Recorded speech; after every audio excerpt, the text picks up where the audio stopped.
It is important to get kids interested in managing their money. And it's never too early to grab their interest. One way of doing that is through music. Gooding is the lead singer and guitarist of a financial literacy band.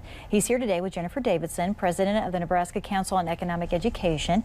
Thank you both for coming in today. Thanks for having us. Yeah, well, this is always a treat. I know you've been here before, so thanks for coming back. You are visiting 4 schools in Nebraska between today and Friday. I know you just came from a concert. We did. We were just at Gretna Middle School. It was great. Benson, Waverly, and Pound coming up here in the next couple days. Great. Yeah. So between now and Friday, why do you do this, Gooding? Why go to the schools? You know, it's funny. People a lot of times will even ask me too. They'll be like, "Do you guys sing about financial literacy?" I'd be like, "I don't want to hear that band. I doubt you. Nobody wants to hear that band."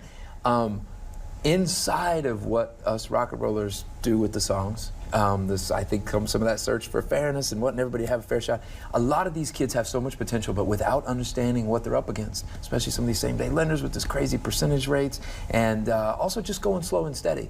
I made a lot of mistakes. I have really smart, hardworking friends that still went bankrupt because they just didn't get the fundamentals of this.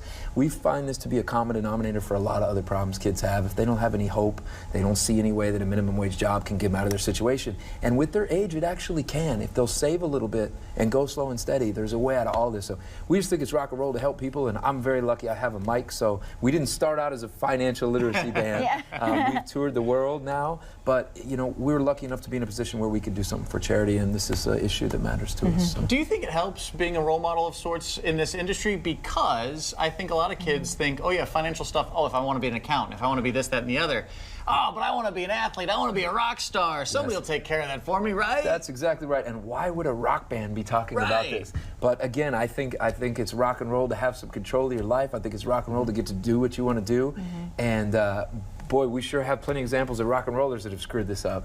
But yeah, music makes the medicine go down, and us starting with the music tends to kind of open the room up. I know I've told musicians things I probably never should have because I've just been like, woo! So it kind of creates an environment where we can share. So. Well, Jennifer, what kind of impact do you think this has on students? You travel around with him now when he's here. I do. Yeah. I think the impact is getting to them early and having them understand early from this cool person, right? Not us dry people that talk about it. They're going to take it so much better from this person and maybe actually act on that. And if we can get them early, it changes their financial future. It helps out a ton. And you mentioned you've been touring before, so you don't just do the schools. No, you guys have something coming up here in Lincoln, right? We do. We're playing the Zoo Bar Friday night.